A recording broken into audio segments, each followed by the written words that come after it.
What if reality isn't what you've been told? Not just your thoughts, not just your emotions, but the very structure of your physical world, shaped by something more subtle, your beliefs. Belief isn't just mental agreement. It's a filter, a lens, and in many ways, it's a program, running silently in the background, coding your experience. There are people who heal their bodies after being told they have weeks to live, not with medicine, but with certainty. There are entire cultures that walk barefoot across fire, drink poison, or summon rain, simply because they believe they can. Is this magic, hallucination, or something else entirely? Scientists have observed phenomena that defy the known laws of physics when belief is present. Take the placebo effect. A sugar pill outperforms real medication if the subject believes in it deeply enough.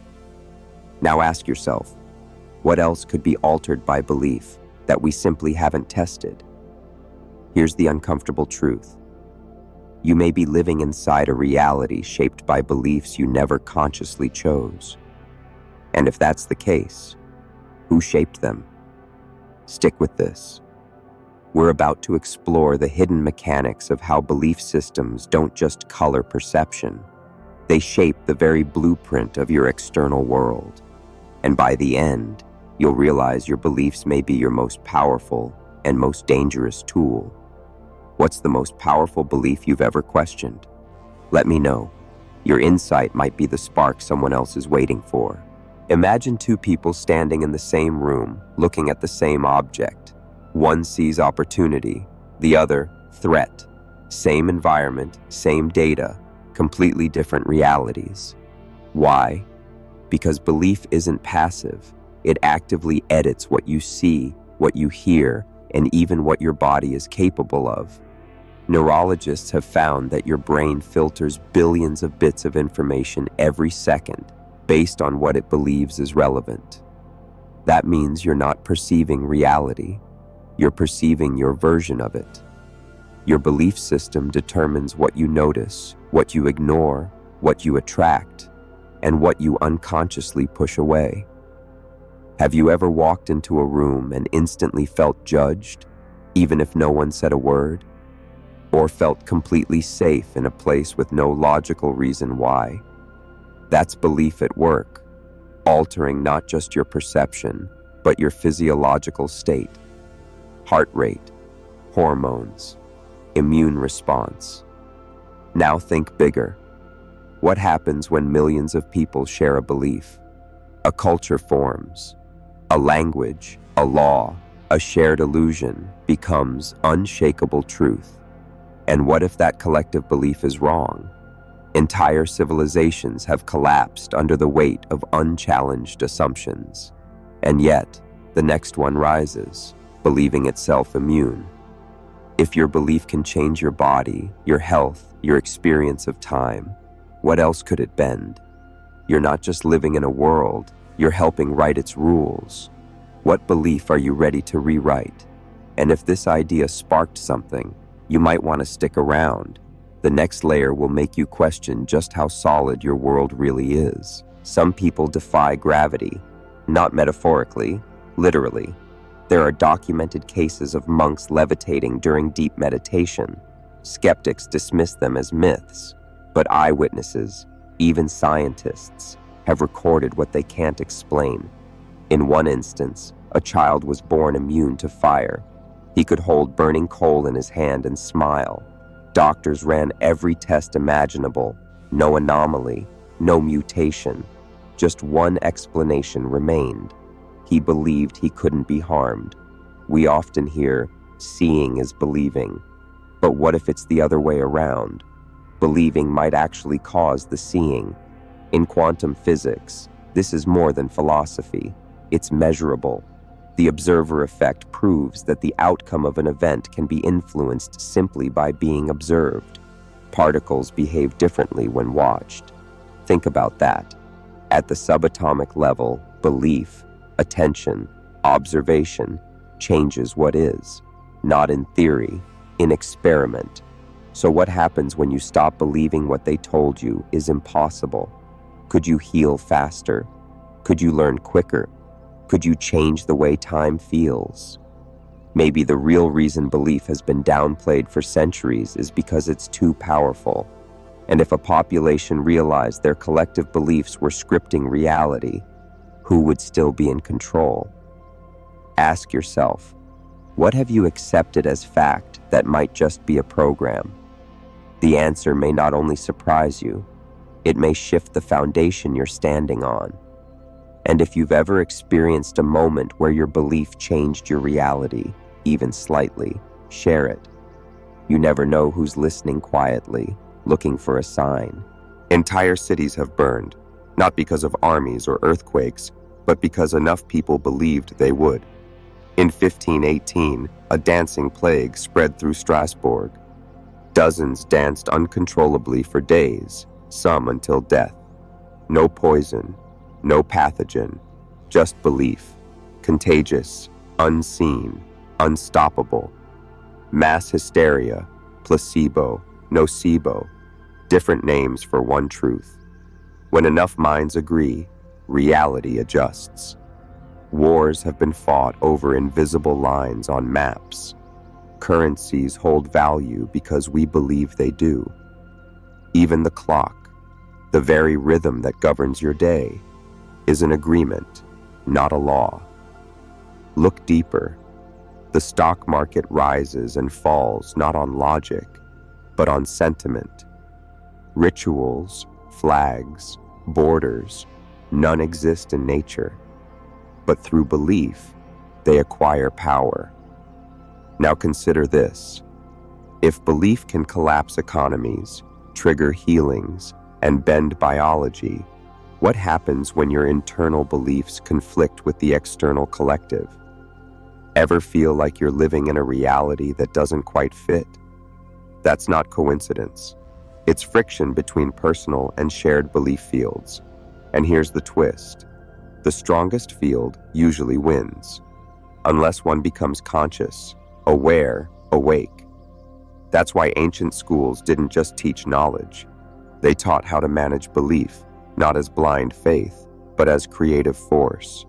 What shared belief do you feel trapped in, but never agreed to? And if this resonates, leave your thoughts. Your clarity might be someone else's crack in the illusion. You're not just reacting to reality, you're broadcasting it.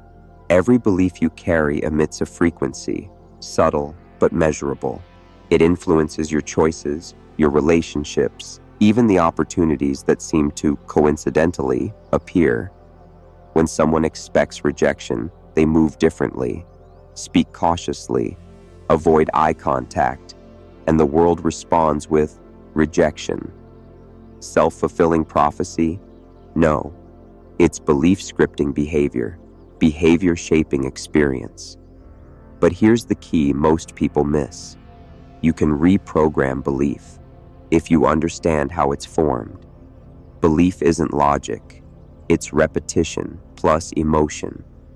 What you hear often and feel deeply becomes reality. That's why fear spreads faster than truth, why marketing sells you on identity, not data, and why your childhood beliefs, even the silent ones, still govern you today. So how do you bend reality consciously? You begin by identifying which beliefs are borrowed, inherited, injected, imposed, and which are truly yours. Ask yourself, who told me I couldn't? Who told me I wasn't enough? And did I ever agree to that? Real change doesn't start with effort. It starts with belief. Effort without belief is struggle. Belief without effort is wishful thinking. But belief aligned with action, that's creation. And here's a question worth sharing in the comments. What's one belief you're ready to uninstall today? Someone might be reading, looking for the courage to do the same. Every thought leaves a trace, not in metaphor, in matter. Neuroscientists have found that repeated beliefs carve literal pathways into the brain. They're called neural circuits. and they determine how fast you think, how you react, even what you feel is possible. If you were told from childhood that life is a struggle, those words became wiring. And now, when ease shows up, it feels suspicious, wrong, even. That's not personality. That's programming. The more a belief is rehearsed, the more it solidifies into your default operating system. And here's where it gets wild. Your brain doesn't care if the belief is true, only if it's repeated and emotional. This is why affirmations work for some and fail for others. If there's no feeling behind the words, the brain ignores them. But inject emotion and the brain rewires. Even memory itself is belief dependent. Experiments show that two people can remember the same event in wildly different ways, simply because their belief filters were different. So if memory is shaped by belief, and perception is shaped by belief, and biology responds to belief, what part of your reality is actually objective? And if you knew that choosing new beliefs could physically reshape your brain, would you still cling to the old ones? If any part of this hit close, drop your insight in the comments. You never know who needs to hear that they're not alone in what they once believed. In the quantum world, particles behave like shapeshifters. An electron isn't a solid object, it's a cloud of probabilities, existing everywhere and nowhere until observed. And the act of observation, belief wrapped in attention, collapses that cloud into form. This isn't spiritual metaphor, it's physics. So what if your beliefs act like quantum observations? What if the beliefs you hold collapse potential outcomes into your lived experience? Energy flows where attention goes, and attention, guided by belief, chooses what becomes real. Think of your life like a radio. You can only hear the station you're tuned to. The other frequencies still exist, but you'll never hear them unless you shift the dial. Your belief system is that dial. Most people never touch it. They stay stuck on the same frequency of struggle, scarcity, or fear, not because they lack resources, but because their tuner never moves. But when someone shifts belief, even slightly, entire realities unlock. New relationships, sudden breakthroughs, a shift in health, luck, even time, not by force, by frequency. Here's something to sit with. Are you reacting to reality or broadcasting it? And if that question stirred anything in you, leave a trace, a comment, a word. It might just signal someone else that they're not alone on this frequency. Reality bends, not always with effort, not with struggle, but with alignment. You were never taught this, because a person who understands the mechanics of belief becomes harder to control, harder to program, harder to distract. But now you know. You've seen how belief shapes perception, how it rewires your brain, how it alters your body, influences time, and affects the probability fields that reality springs from, not hypothetically, but biologically, neurologically, and energetically. The question is, now that you know, what will you believe on purpose? Because from here on, every belief you hold is a choice, not a habit, and choice is creative. If you choose to believe that healing is possible, that ease is allowed, that joy is sustainable, the world around you won't shift instantly, but the particles will notice and begin to rearrange. You are not here to adapt to reality. You're here to author it. So next time someone says, be realistic, pause and ask, whose reality? And if something in this journey spoke to you, really spoke to you, speak back. Leave a comment. Share what shifted. You never know who might be reading in silence, hoping to find their own voice in your words. Belief doesn't bend reality alone, but belief shared, witnessed, and chosen. That's how worlds are born.